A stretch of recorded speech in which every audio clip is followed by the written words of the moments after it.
Monster Movie Media presents.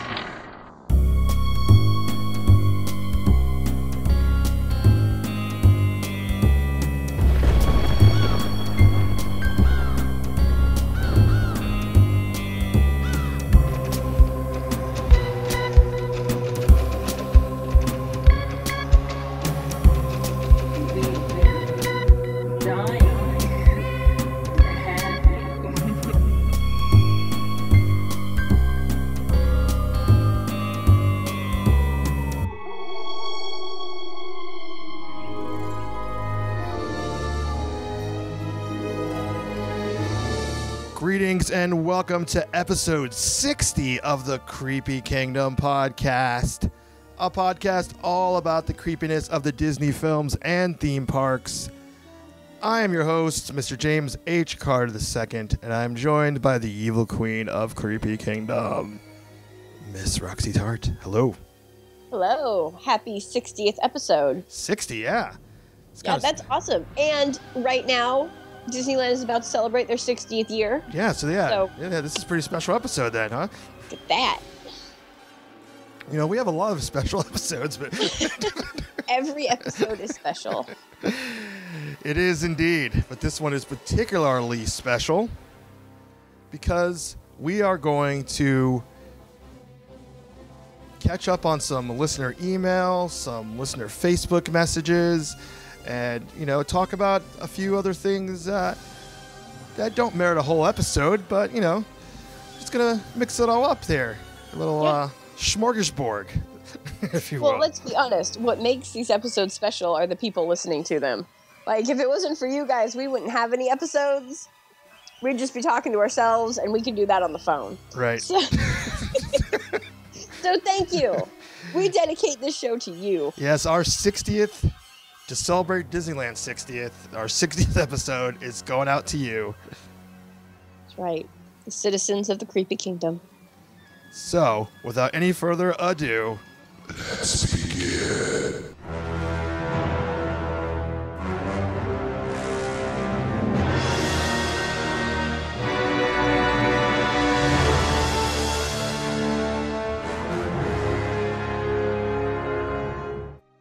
alrighty. Well, before we get to those listener emails that we were saying that we were going to get to, I want to talk a little bit about my recent trip to the Monster Mania Horror Convention. Yes, tell us about that. Yeah, it took place on March 14th. Oh, I went on March 14th. It took place over a weekend. Back in August, I actually did an episode from the last Monster Mania where I interviewed a whole mess of artists from the show. Neat. Yeah, it was cool. I interviewed Lux Luna Glass. Well, that's the name of the company that did an amazing Maleficent stained glass piece. An artist, CJ Draven, clothing designer, Western Evil, and the winner of the costume contest, Lisa Fisk, because she was dressed as the Queen of Hearts. Okay, not only was she dressed as the Queen of Hearts, but her scepter. Yeah. You guys, you got to go on creepykingdom.com and find this episode so that you can see. I assume we'll put it in the show notes. Yeah, it'll be in the show notes, yep. But you got to go and look at this girl's costume, and she's got a scepter, and it's like a big globe on the top full of bloody hearts. It's very impressive. Yeah, she was telling me, we were talking about that, and she was telling me that was about 30 pounds, that thing that she was carrying around. And all of a sudden, it's even more impressive. So, I opted to not do a full episode again, mostly because, Lux Luna Glass wasn't there, but the other two artists were there, and it was only 6 or so months ago, so we're going to interview them again. And Lisa was there. She has started a company called Rotten Candy, where she does makeup for other people, like horror-based special effects makeup. Creepy stuff. And I've actually been running into her several times. Ran into her about a month earlier at a horror film marathon, or whatever it was called. What do you want to call it? A movie marathon. So And I didn't even recognize her at first because every time I see her, she looks completely different. So it's just like, That's awesome. Yeah, I since I stalk your social media because as your Disney BFF, I feel the Yes. need to do that. True. But yeah, I remember you posted some pictures of her, and I was like, "That's cool." yeah. So it was cool. Yeah. So she unfortunately was not dressed over the top at Mantra Mania because she had a wedding to go to earlier that day, and apparently it was not a creepy wedding. So I hate when that happens. yeah, I really do. it's a bummer. It wasn't a creepy wedding, but either way, there was still a little bit of creepy Disney fun to be found here this time around. So one of the things I did get there's a few good cosplayers there that I got some pics of. I got a picture with one of them. There was a girl dressed as Twisted Snow White.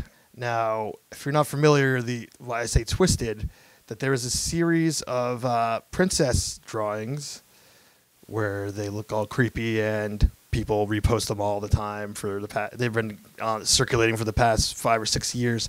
Have you seen these? I have. Yeah, they're pretty awesome. The artist name escapes me right now. Sorry, dude. I think it's Jeff Toons, actually. I believe that's the artist's name, or that's his username.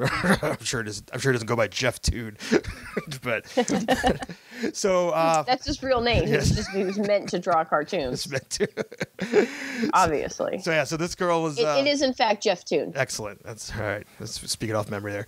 So, yeah, no, this girl was dressed as Twisted Snow White, and that was pretty impressive. I actually got a picture with her, and that's a picture I posted on my personal social media. Actually, I think I posted on Creepy Kingdom too. Yeah, but stirred up a lot of conversations. Bet. I love this guy. Just for the record, I love this guy. I love his art. Oh yeah. It's Jeff Toon's awesome. stuff is amazing. I definitely would love to have him on the show. People post his stuff all the time without giving him credit or respect. On my old Facebook page, I actually had an entire photo folder dedicated to this guy's work. Before you had to start over. What? You mean before you had to start over with a new Facebook? Yeah. Before I had to start over at my new Facebook page, facebook.com. Welcome to Roxy's World. Oh, is that where it is? I didn't know where to find you on the internet. I'm just throwing that out there, like you do. This guy's awesome, though. He's such a good artist. You guys Google him if you haven't seen his work. He did a recent picture of Vanellope from Wreck-It Ralph that is so cool. Yeah, that one's great. That's the latest one he's done, and that was about a little over a year ago, or probably longer than that, because Wreck-It Ralph came out 2 years ago now, right? I don't know. Time flies. I thought that was 1 year ago. But yeah, that was 2 years ago. Yeah. So yeah, that stuff's great. Every once in a while, I see pictures of people cosplaying as the Twisted versions, but this first one I saw in IRL, in real life, and said this picture really stirred up a lot of controversy. Also, not controversy, but I don't know, people were talking about it. Yeah. So, what did you think of this Snow White, Twisted Snow White lady? I think she looks awesome. I think it's a really good costume, and I think the whole idea of mixing. Well, I don't even have to say this, but I think the whole idea of mixing Disney and horror is really cool. Do you? I love when people cosplay twisted Disney horror stuff. I don't really think that needed to be stated, actually, since, I'm on a show called Creepy Kingdom. Yeah, well, why not? Hate when people mix Disney and horror. It's totally not my thing. So inappropriate. Right? How dare they scare little kids and stuff. And then I ran into what I would describe as zombie Cinderella. I assume she made that choice because the film was just released. And I thought she was pretty impressive. I mean, basically what both Snow White and Cinderella have done here is taken traditional costumes and messed them up. which I think is a cool idea. It's You go wrong. Unfortunately, they're not selling bloody, messed up Disney princess dresses yet. We'll see that happening anytime soon, James. Just gonna throw that out there. A boy can dream. No, but you don't want to do that anyway. It's all fun to make it your own, and and not you don't want to have the same exact blood stains on all your princess dresses, right? Oh, they do actually. It's funny because they do sell. They sell an Alice in Wonderland dress, a creepy Alice in Wonderland dress, just at the, Spirit or whatever. Oh, really? Yeah, I needed at the very last minute at the beginning of October one year, I needed a torn up Alice outfit or something close to it. Mm-hmm. And so I ran down to Spirit had just opened. I ran down there to see if I could find something that I could use for it. Right. Because I needed it to look super costumey. And lo and behold, they had one with the apron. It was all torn up. It even had blood already on the dress. Well, how convenient. So it was very convenient. It was also super tacky. And it would have been so much better if I had done it myself. But they do actually have some of those that they sell. So. What a world we live in, guys. Right? 2015. We can video chat with pocket computers, and you can buy a pre-blood-stained Alice in Wonderland costume. It's a good world that we live in. Good world. The last bit of Disney cosplay I saw was that a young man had dressed up as Locke from the trio from Nightmare Before Christmas. Oh, that's cool. Which, yeah, it was a little bit of a simple costume, but it was effective, I thought, and also kind of creepy. Also, it's really interesting. So he's got a red jacket on, the mask is red, and he's got a white button-up shirt underneath. And there's just a few little smears of blood on it, which I find to be actually creepier than being completely covered in blood. Right? Because it's he didn't quite clean up as much as he wanted to, but he made an effort to clean up, which means that he was really trying to cover up something there, the other costumes look like they're just bathed in blood, really. They're just Totally. But he's yeah, well, sometimes I get my hands a little dirty. Are we going to have all of these pictures in our show notes? We sure are. They will be in the show notes. That's awesome. And they will be on social media as well. Good. Because I've seen the Snow White girl, but I'm not sure I saw the guy, so I'd like to see that. I didn't post them yet. Shame on you. I just immediately posted the Snow White one, because the one with me, because she had a knife to my throat. That one's already out there on the internet, but I have another one without me of her. I'll post. Nice. In case you don't want to see that. I assume she made that choice because the film was just released. And I thought she was pretty impressive, though. I mean, basically what both Snow White and Cinderella have done here is taken traditional costumes and messed them up. Which, I think is a cool idea. It's You go wrong. Unfortunately, they're not selling bloody, messed up Disney princess dresses yet. We'll see that happening anytime soon, James. Just gonna throw that out there. A boy can dream. No, but you don't want to do that anyway. It's all fun to make it your own, and and not you don't want to have the same exact blood stains on all your princess dresses, right? Oh, they do actually. It's funny because they do sell. They sell an Alice in Wonderland dress, a creepy Alice in Wonderland dress, just at the, Spirit or whatever. Oh, really?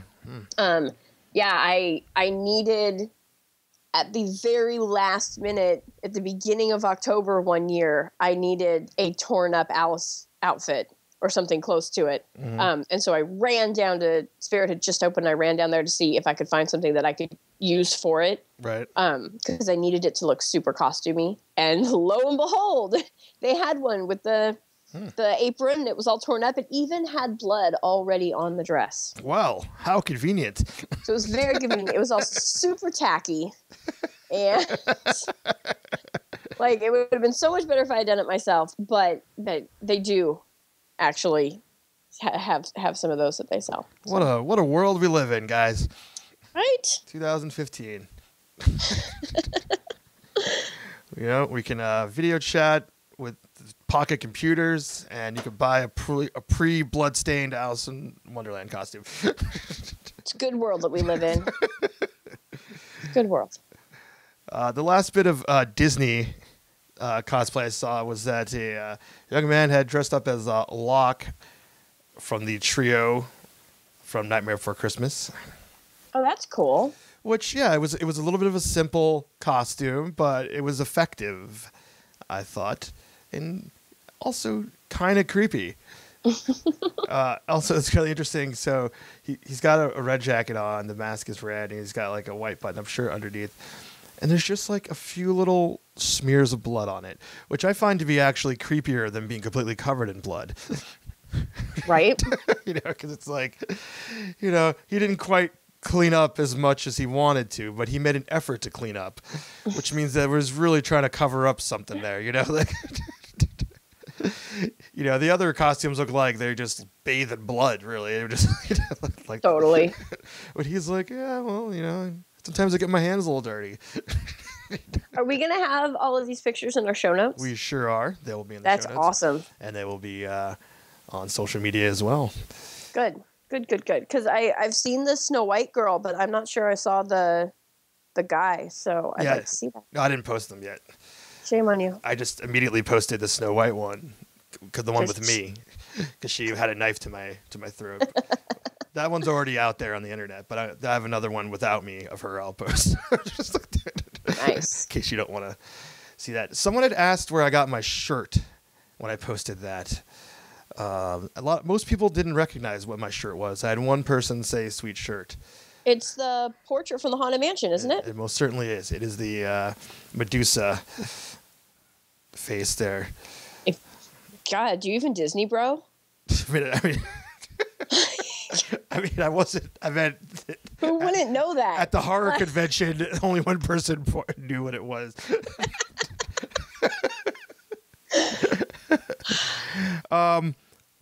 And I was kind of faced with this dilemma. I didn't respond to them, but I figured we could just bring this up now. I want to help people out, and I want to, give out, good advice and do all these great things. But some things I need, I need to kind of keep to myself sometimes, right? Like I want to give away all my tricks and secrets. No, absolutely not. Especially when it comes to Disney shirts, because so many people have the same stuff. Yep. No, I have that problem all the time. I have that problem. People ask me where I get my clothes, where I get my wigs, what color lipstick I'm wearing. Like, depending on the question, absolutely, I will tell you. Go and get it. But some of them, no, you gotta keep that to yourself so you can be your individual self. Yeah. I searched hard for that shirt. So while we're on the topic, where'd you get that shirt, James? And it's funny. I mean, I would tell, but I literally can't remember the name of the website.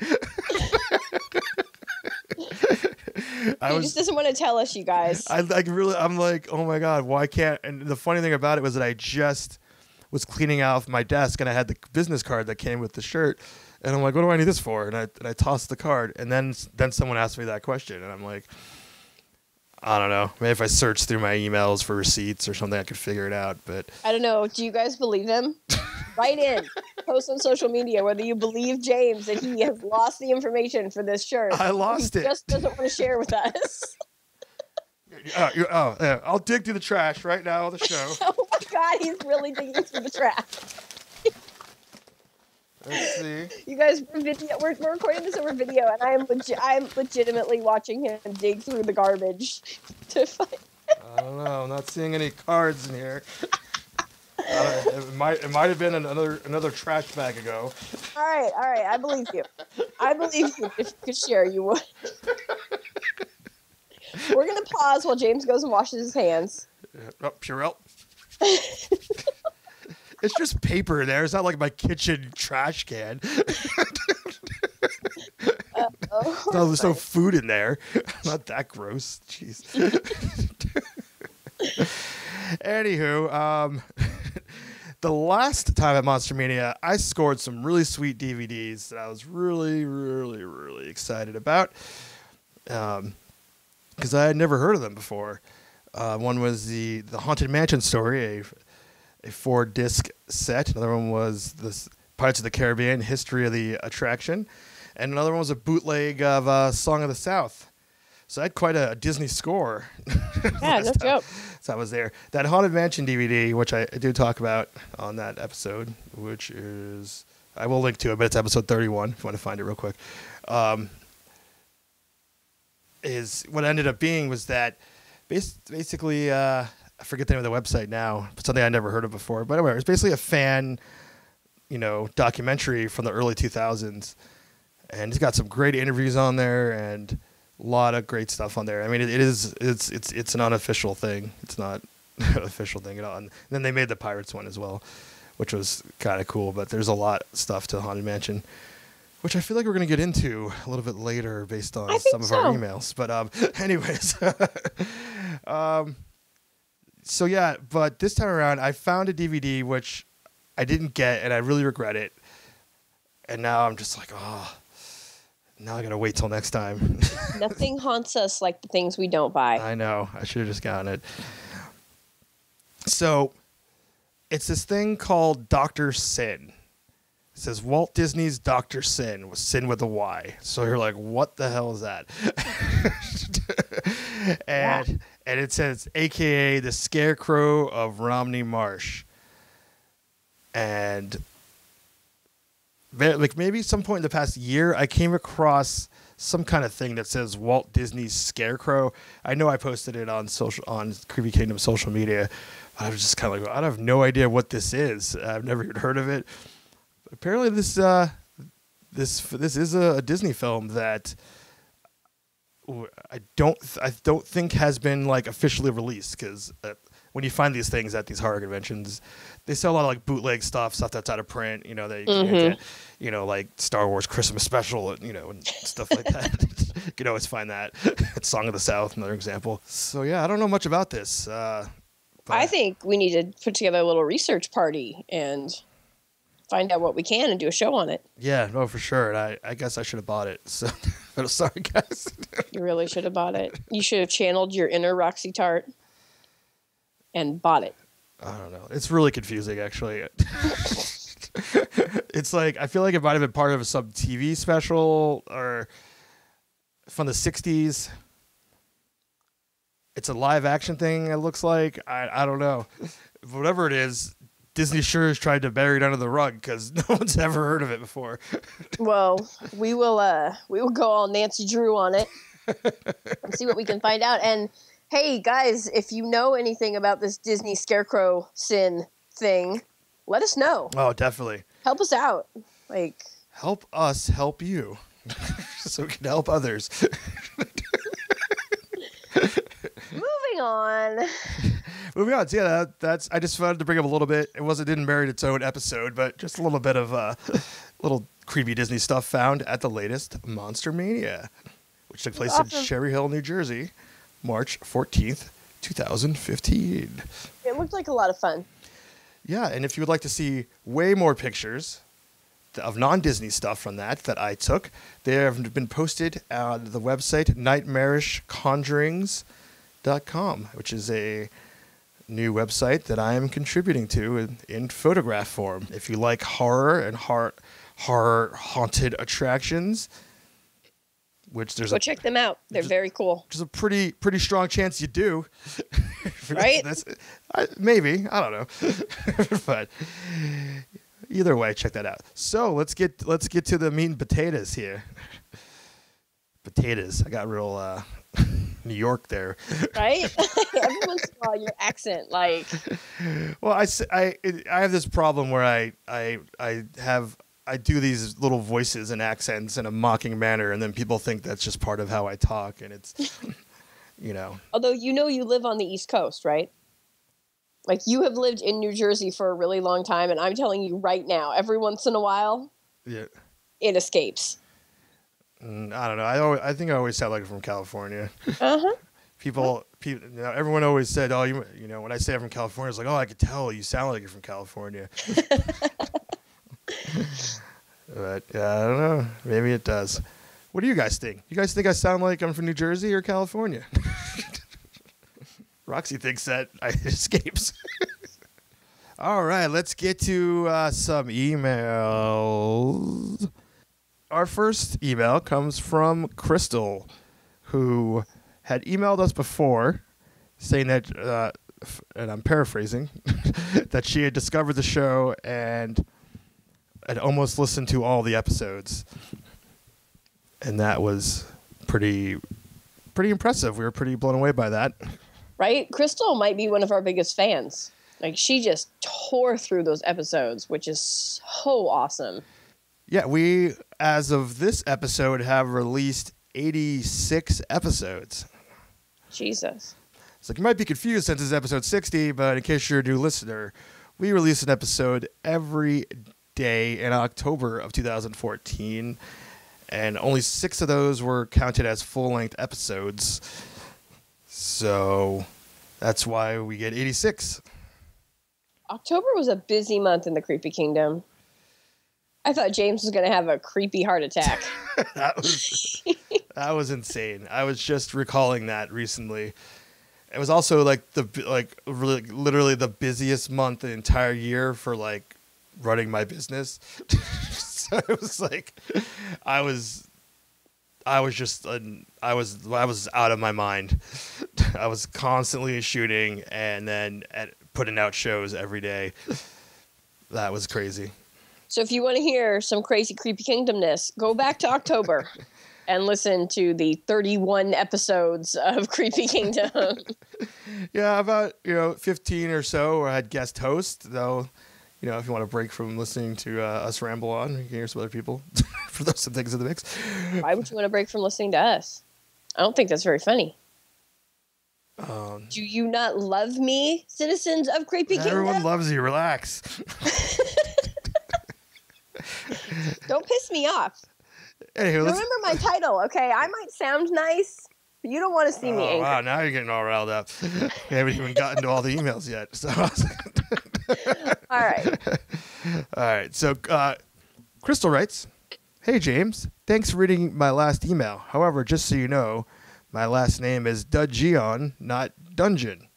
Now, I hope I pronounced your name correct this time, Crystal. So that was a slip there. I kind of thought that Crystal Dungeon was a cool name, and so maybe that was kind of like why I just my brain was just like, yes, sweet name, but that is not. Me too. Actually I thought that was a really cool name, like Crystal Dungeon. What a great screen name. That's awesome. But and just don't worry, you're not the only one to spell it wrong.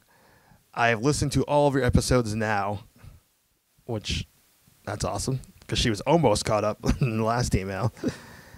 And then she says, "Say hi to Roxy for me, Crystal." Hi. Well, I have to say hi. Roxy. Yeah. Crystal says hi. Hi. All right, I'll let her know. You said hi. So yeah, I mean that's. So we're sorry for pronouncing your name wrong. We probably did it again. Yeah, we probably didn't still pronounce it right. Here's what we need you to do. We need you to get on Instagram and film a video of yourself pronouncing your name and tag us in it so we know how to pronounce your name. Oh yeah, because you're on Instagram and you tag us and stuff all the time. You could do that, and then we'll know. Awesome. And anyone else that would like to tell us how to pronounce their name, feel free. We're happy to watch. At Creepy Kingdom on Instagram. Right. So our next email comes from Sherry. And the subject is Disney's A Christmas Carol 2009. James, I just ran across Disney's A Christmas Carol on the television. It's definitely going into my creepy Disney films top 10 list. Seriously, who was the Disney executive who thought this was a good idea? Wow. I haven't seen this movie. Have you? I want to say yes, but now I really feel like I should look it up. Because how many have they made? Like, are we? I don't think they've made that many. I mean, There's Mickey's it's Christmas this Carol, one. and then there's then there's the Muppets Christmas Carol. This is the one with Jim Carrey. And this is the one with Jim Carrey, yeah. Aha. No, I have not seen this. It looks creepy because Jim Carrey looks creepy. Well, the thing, Robert Zemeckis, director, right? Yes. The amazing person that brought us Who Framed Roger Rabbit and Back to the Future. Yeah, he started doing these films that were motion capture. So they're animated, but people would put on like, a million things all over their body and act out scenes, I guess, to make it more realistic. And it comes off as kind of creepy. I guess the first one he did of that was the Polar Express, if anyone's seen that. Oh, yeah. And the last one he did, which I don't think anyone saw because apparently it was not successful, was Mars Needs Moms. Did you see that one? I did not watch that. No. Oh, I didn't know. You're right. It's possible. I watch a lot of weird stuff. You're a mom, right? I am a mom, and I was thinking about taking a vacation to Mars, so I guess I should watch it, but I did not, so shame on me. No, I think it's awesome that Sherry wrote in and told us this, because now I want to watch this movie. We should watch it, James, and do an episode. Yeah, might hold off till like Christmas time. That should give us plenty of time to get it. You guys, we have this little thing. We have this issue, James and I, about movies. We do the creeping soon when the trailers come out. We've seen the trailers, and then we cannot seem to coordinate seeing the same movie. Right, in the theater, yeah. Yeah, we're having a little issue with this. So the fact that we have until Christmas to watch this movie, there is a good chance that we'll have actually both seen it. Yeah, let's give our fingers crossed on that one. So, no, I mean, there's not that many Christmas Disney things to talk about. So as the show goes on over the years, it's definitely a good topic to discuss. Yeah, good call, Sherry. Or creepy Christmas Disney things, to be specific. So yeah, thanks for writing in again, Sherry, and hopefully we're saying your name correctly as well. And I hope so. No, that's it. We're just going to butcher every name that we read. We're going to be like the baristas at Starbucks. No, that's an art form, what the baristas at Starbucks do. All right, so now we're going to read some things that have been left on our Facebook wall. That's facebook.com/Creepy Kingdom. Just so you know, every social media thing, Creepy Kingdom. It's really easy to find. Yep. All right. This little post here was left by Creepy Kingdom contributor Adam Leonard, the first participant or entry or whatever word I'm thinking of in the Creepy Kingdom Hall of Fame. And he writes, "Hey, James, did you ever confirm when those UK gents were looking to do 4 parks in one day? I was already planning on vacation in October and hoping to hit up Disney World and Halloween Horror Nights. Is there any possibility of a Creepy Kingdom meetup in general?" All right, so this is referencing, of course, the episode we did a few weeks ago where Craig Lucas wrote in and asked, he said he only had one day to be in Walt Disney World.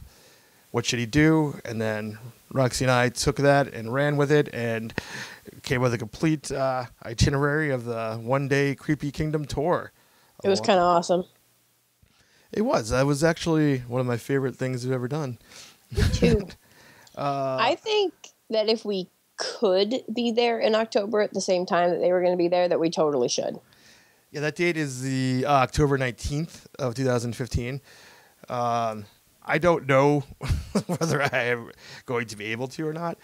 I think by the time that I was tentatively planning to return to Orlando was in late September, early October, which obviously that doesn't cross over with October 19th is not part of that that window. So I'm not quite sure. If we're gonna actually, because I think we had joked that we'll do it with you. We'll do the I'm gonna throw it out there right now.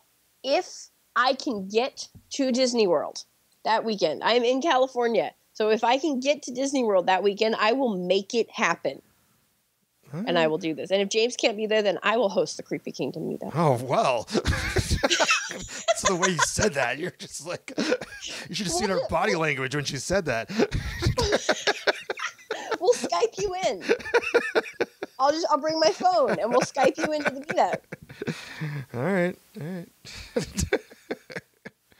Somebody's got to be there. Come on now. True, but either way, and even if one of us doesn't make it there for October 19th, there definitely will be another Creepy Kingdom meetup in Walt Disney World. You know, that's kind of something I like to try to keep going every time that I go to the area. Grant Duvall on Twitter, he actually had asked about a meetup as well. So if you're listening, hello, Grant. And so, yeah, you know, we definitely want to meet up. So, yay, meet up. So nothing is planned, but, you know. And Disneyland, don't feel left out, like West Coast people, because we'll be doing Disneyland meetups too. Don't you worry. Yeah, I think those will be happening pretty often. And, yeah, Disneyland Paris people. We'll go there too. Let's do it right now. I'm on an air. My passport expired. Never mind. I got to get a new passport and then let's do this. All right. But yeah, I mean, it's definitely fun to meet up and, you know, and just chat and hang out. But I always want to like do something else. Like I want to have like something else to do. I just don't know what it is. Like some kind of activity to like take it to meetups to the next level. We should do a scavenger hunt. That's awesome. There you go, live on the air. Keegan and I have been talking about making a Disney scavenger hunt forever. And we can make a creepy Disney scavenger hunt. That would be so awesome. Wow. I'm excited. Let's do this. All right, you heard it here first, folks. We will update you as we go. As we work on this project. I need a list of stuff we've come up to do on this show. Yeah, we have a lot of things added to our to-do list after this episode. Right, we got a scavenger hunt to plan. We got meetups to plan. We got a scarecrow to Nancy Drew. Got a lot to do. Indeed. All right, let's move on to our next one here. Our next Facebook message is from Derek Dante. I just listened to your Phantom Theater episode. It was great and really brought me back. I grew up going to Kings Island during the 70s and 80s, and yes, at the beginning, it was very Disney-esque. There were plenty of live shows, including a dolphin show and a puppet show. There was a monorail-type safari ride, and even had all the different areas separated with different themes, such as Coney Island, Riverland, and Hanna-Barbera Land. Oh, that's cool. Over the years, it morphed from an Ohio Disney park to a more traditional theme park, and then for a decade became pretty much a prototype for the Universal Studios-style theme park. And now, it's mainly a coaster park in the same theme as Cedar Point. It has one of the best kiddie lands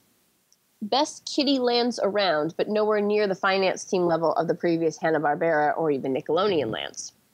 But most of all, I really effing miss the Enchanted Voyage. I love Scooby-Doo and a lot of the Hanna-Barbera cartoons as a kid, and I always rode the Voyage several times when I went to Kings Island. I loved it just as much as any dark ride at Disney World, which says a lot. If I could go back in time, it would probably be to somewhere around 1976, so I could take one last boat ride to say hi to the snail at the entrance and take one last dip down the clown's mouth. Aww. So, yeah, this was an episode that we did on January 16th, episode 51. Oh, that was my birthday. Yeah, we did in your honor, and obviously. I did Annie from Annie Dan's Fast Pass podcast brought this up. This is a park that she grew up going to, and there was a ride that used to be there called Phantom Theater, which was kind of a Haunted Mansion ripoff.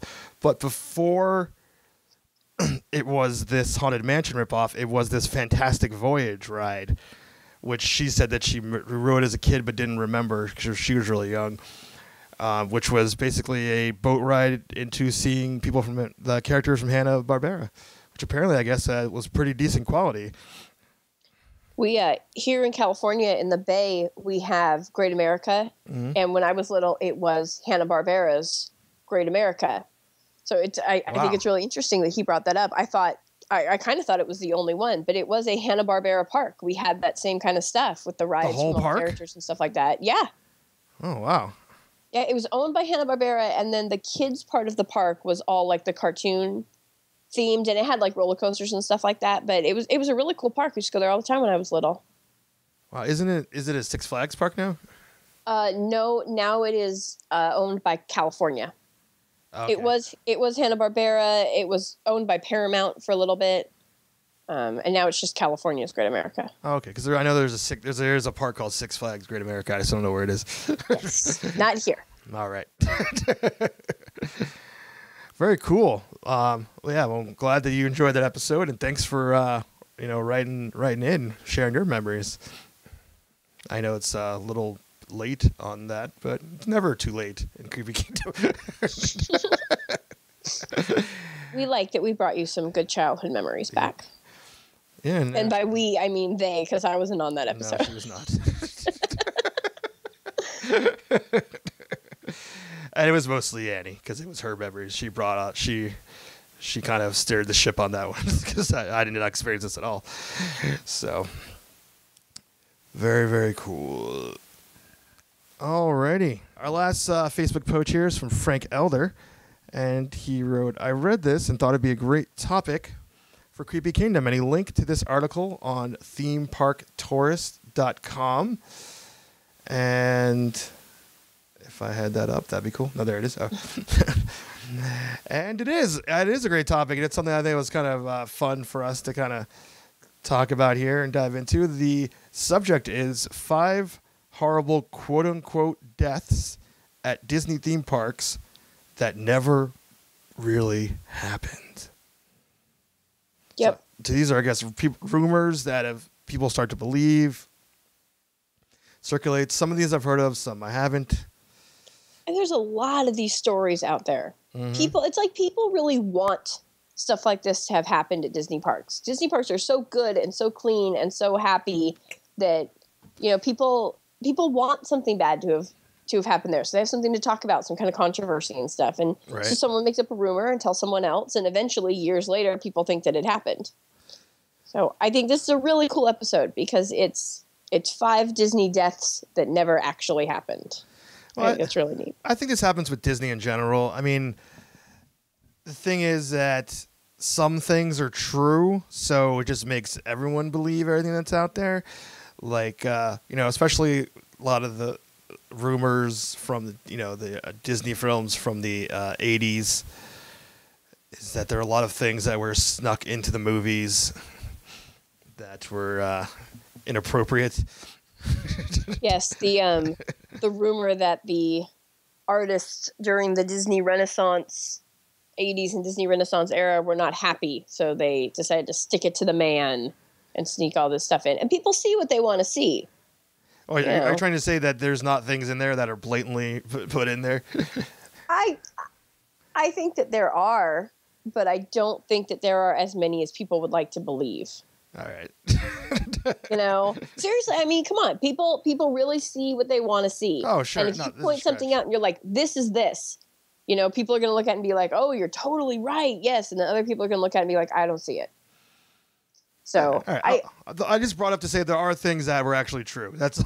Yes, absolutely. But it's the same thing. People really have died at the Disney parks, obviously. Yeah. People die all over the place. So it's really easy to spread these stories and people to think that they're true. True. So let's hop into it. Because I feel like we're about to open a can of worms. It's going to be a sole episode. All right, so number 5. Mickey Mouse was electrocuted after being thrown into the Seven Seas Lagoon. That, of course, is the body of water between the parking lot and the Magic Kingdom at Walt Disney World that serves no purpose but to slow you down from getting into the park. It's pretty. No, it makes you feel like you're actually going somewhere, like, as opposed to, where, for years before DCA, where you could just feel like you could just park almost at the entrance of Disneyland and walk inside. Yep. Here's the story. During one of the raucous grad nights at Walt Disney World's Magic Kingdom, Mickey Mouse was thrown into the Seven Seas Lagoon by a group of overexcited and probably drunk high school graduates. Mickey died after being electrocuted when an air conditioning unit in his costume was submerged in the water. Sorry. Wow, those are some strong batteries. Air conditioning units? Yeah. I mean, okay, we're in Florida, so if I didn't know any better, I might actually believe that there was a little, fan. Wishful thinking. Oh, my God. Air so, like, I could believe that. If I didn't know better, I could believe that. But if you actually want me to believe that the batteries that run that thing are so strong that you could electrocute a person, The truth. There's no evidence that Mickey was thrown into the lagoon, nor is there any record of his costume having included equipment that would have caused his electrocution. I'd like to know. I have never been a character at Walt Disney World. Do we have listeners that were characters? Can you please let us know if there are air conditioning units built into Mickey Mouse costumes? Eric, Inspiring minds want to know.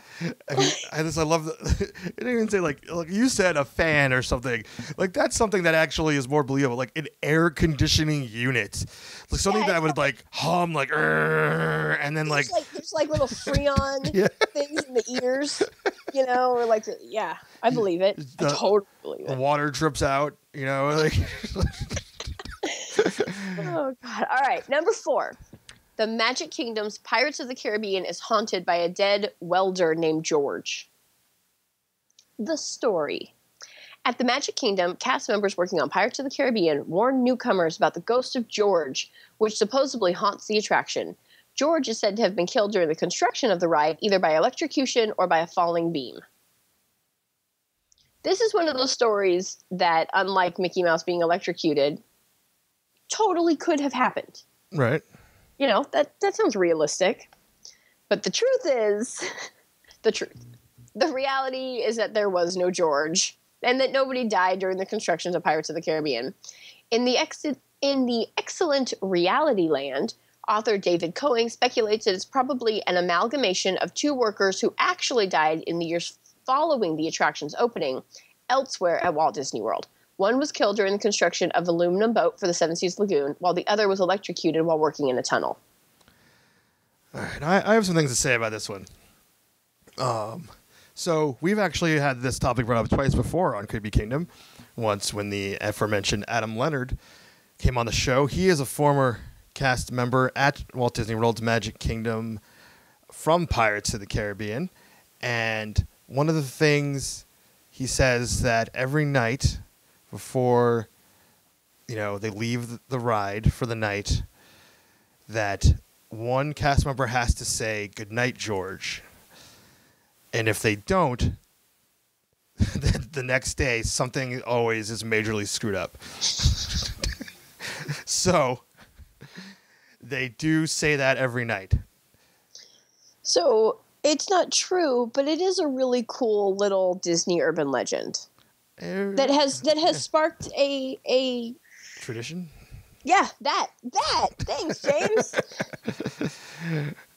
Well, we also had during Creepy Days, when we mentioned that, we had Disney historians from Communicore Weekly did a whole episode on just this topic. And I don't know about this Reality Land book. I've never heard of it before. But this is the one I'm challenging. There seems to be that there was a George. We could legitimately do some homework and get to the bottom of it. Yeah, I don't know. Add that to the list. No, I'm not going to say, we could talk about paranormal stuff, what you believe, what you don't believe. That's not the topic I bring up here. I'm just saying I think there was a George from what I've heard. And they still say goodnight, George, so he doesn't screw up the ride. Out of all of them, this one is definitely the one that is. It's the least ridiculous. Yeah. You know what I mean? A guy that was working there building the ride died. Like that, especially when you give the time period that the ride was built, and, you know, how different safety procedures were then and stuff like that. This one could be true. Yeah, it could be. I don't know why they didn't mention this Goodnight George thing at all, because I feel like that's like super. Maybe because it makes it not sound like it's right. not true. I don't know. That would be against the point of this article. All right, let's move on to number 3. Disneyland's Haunted Mansion was changed because it scared a guest to death. I wish you guys could see my eye roll right now.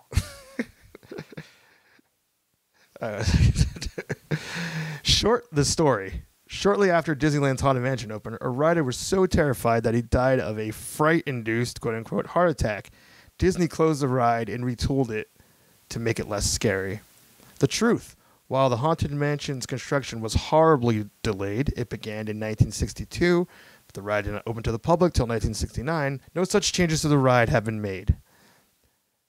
The legend likely springs from the fact that the facade of the mansion was finished in 1963, leading guests to speculate about what it contains, particularly after it was featured in a 1965 episode of Walt Disney's Wonderful World of Color.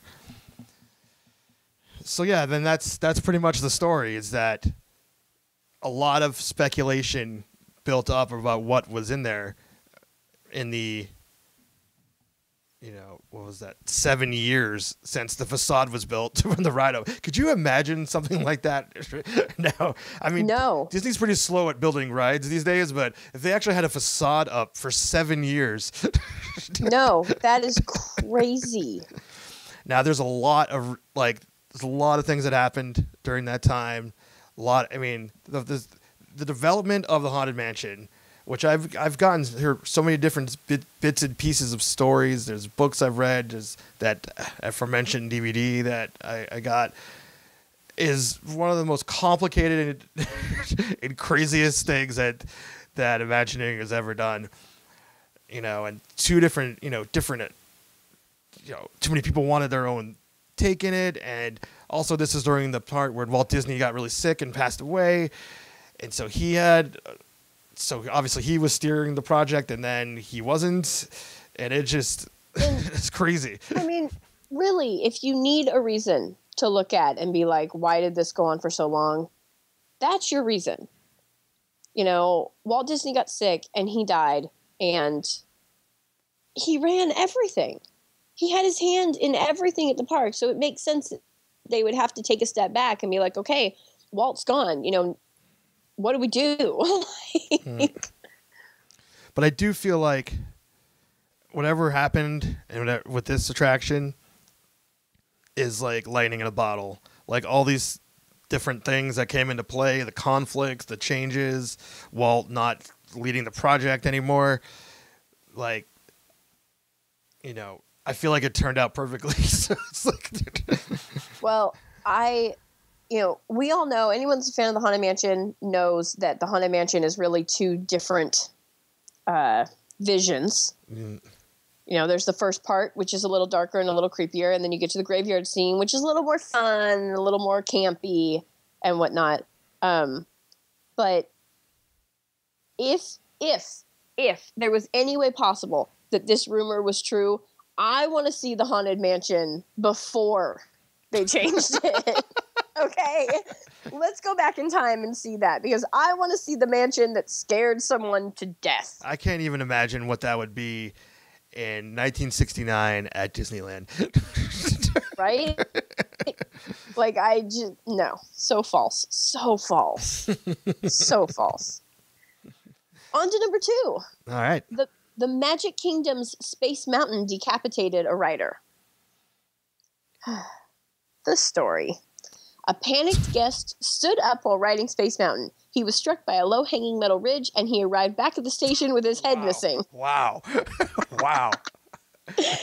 The truth. This is an urban legend, most likely created by adults to discourage children from attempting to stand up on roller coasters. Standing up on Space Mountain would actually be a very difficult thing to do. There are suggestions that this myth derives from Imagineering discovering a decapitated test dummy during the ride's creation, but even those are unproven. Yeah, I have heard of that, actually, the test dummy thing before. So that's probably what it is. So you guys can't actually see this while we're talking, obviously. I'm sure that we can link to it. But in the photo for this particular section, it's some kids and Goofy riding the ride. And Goofy, I don't know if you guys have met him or not, but is very tall, especially with his hat. He's very tall. He is about the height of someone if they were to stand up on the ride. Especially, with these kids that are in front of them. Yeah. You know? So I am pretty positive that this one is just made up, because otherwise, this one seems so stupid to me. Because A, you've got a picture of Goofy who legitimately his hat is as tall as someone would be if they stood up on this ride. And B, you can ride this ride with your hands in the air the whole time. People are scared to do it. They think their hands are going to hit. Right. But they won't.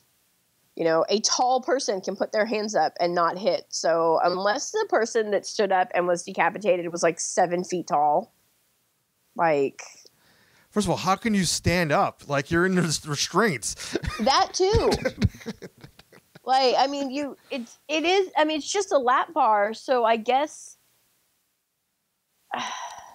No. The Magic Kingdom Space Mountain is it's not just a lap bar. Like, it really pushes down on most of your leg. It's a very uncomfortable ride, actually. Yeah. Because not to be confused with the Disneyland version. It's similar to how the Matterhorn. Yeah, the bobsleds are. Yeah. So, there's like no way you could even stand up.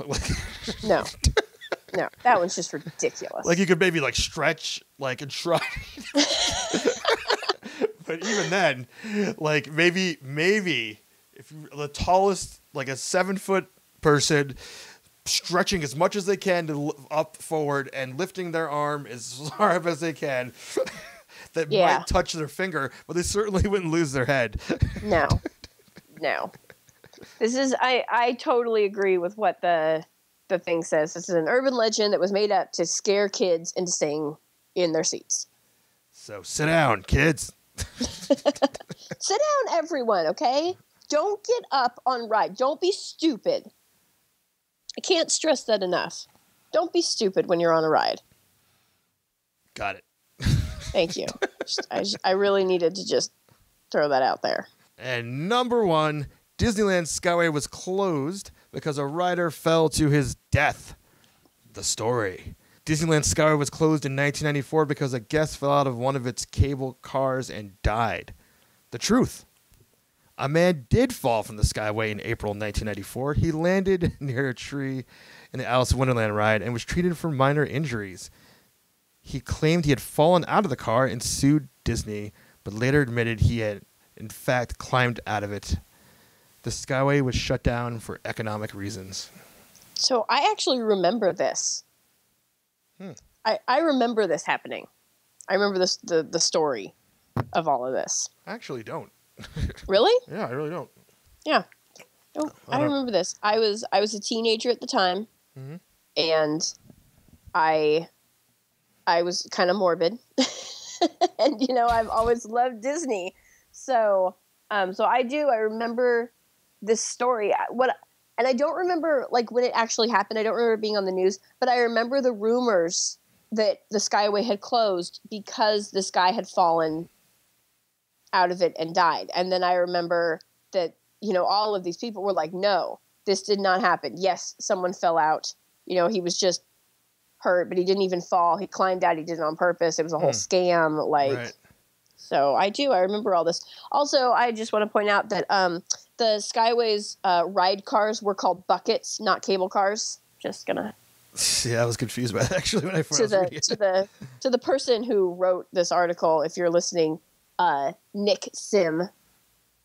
And you're calling your boy out. Those are Skyway buckets, not Skyway cable cars. Just calling your boy out. Do you even Disney, bro? He seems to be an East Coaster based on this on this website, so maybe he doesn't know. Well, I mean, they had it at Magic Kingdom too. But anyways, I don't. And it's odd I don't remember hearing about this because this was definitely a time that I was going to the parks pretty regularly. when I lived in Southern California. So I definitely had been there. Like, I might have even been there during that month, actually, in April 1990. You know, just news didn't really circulate that easily before the internet. No, did not. And especially as a vagrant teen, I wasn't like reading the newspaper and watching the lightning news, you know. I have always been really big on research. Even before the internet, even when I was little, I was always been really, really big on research. When I want to know something, I want to learn everything there is to learn about it. Mm-hmm. I've always been that way. So that's probably why I remember this.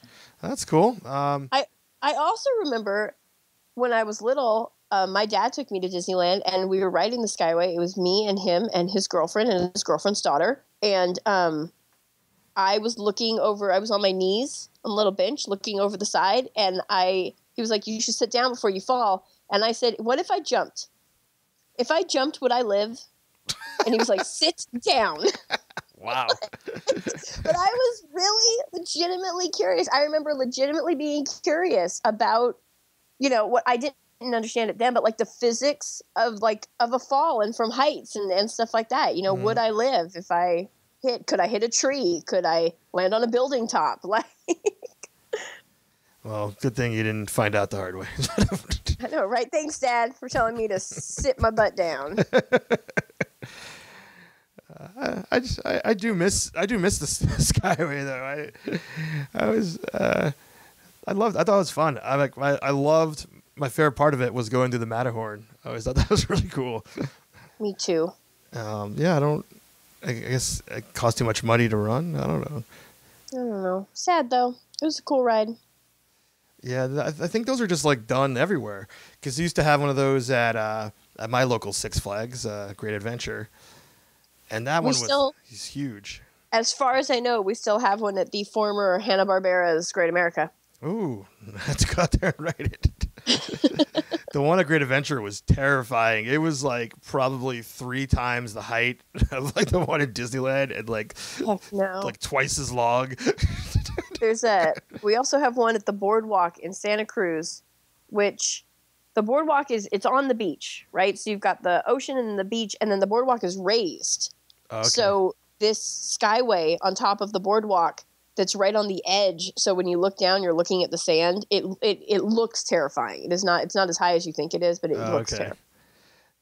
Yeah, they have one at Seaside Heights as well, which since you're over the sand, you're just like, I could jump out of here. I'm just gonna land on sand.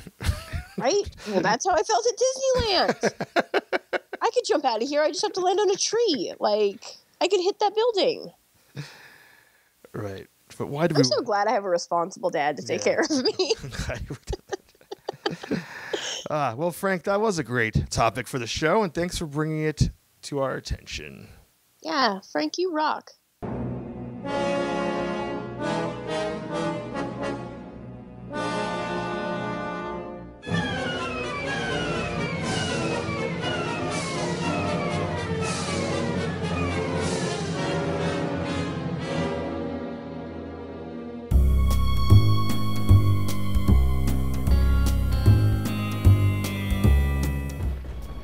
Well, it is about time to wrap it up, but before we go, we have some things that we would like to let you know.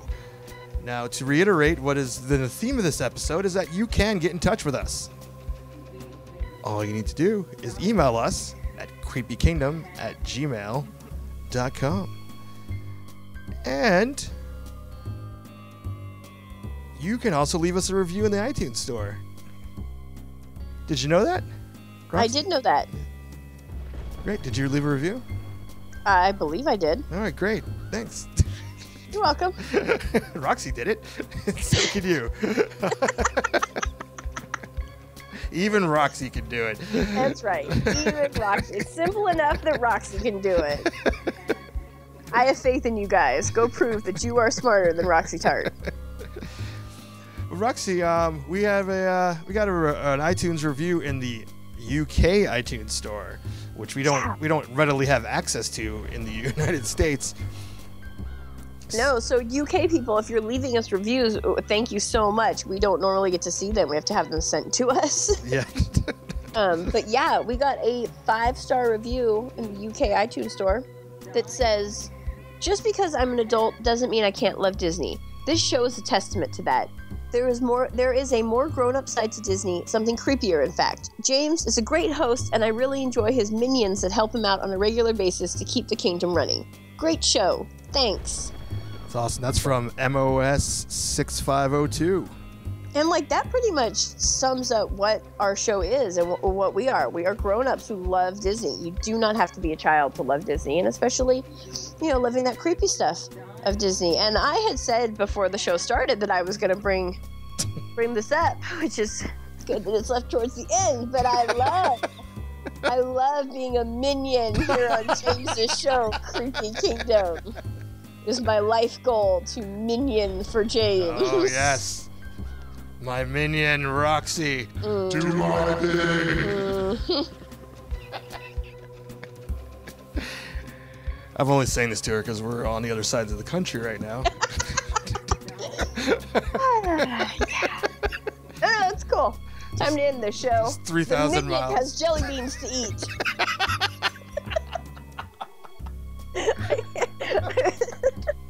I can't eat jelly beans while we record. They're sitting in front of me. Wow, just taunting you. I know. She's so professional, she will not eat jelly beans. You're welcome, guys. But that was an awesome review, and that does sum up our show really well. So thank you very much. Appreciate it. Yep. If you would like to check out any of our other podcasts, such as the brand new hit podcast Curvy Kitty Chat, starring myself and Miss Roxy Tart, you can find that show and our other shows by going to monstermoviemedia.com. And for all things Creepy Kingdom, you can go to creepykingdom.com, where you will find show notes, videos, creepy Disney cosplay, and fan art pics, links to social media like Twitter, Facebook, Instagram, YouTube, Google+, Tumblr, and Pinterest, and everything else creepy. All right. Everything creepy, huh? I don't know about that. Creepy Kingdom? Yeah, so I was just like, I don't want to make any false promises. There's a lot of creepy stuff on the internet. You're not going to find it all at creepykingdom.com. But a lot of creepy stuff on the internet. Guys, I don't know what you want. I'm running low on sugar, okay? All right. Well, it's fine. I mean, it's cool. I mean, I guess, until next time. Keep it creepy.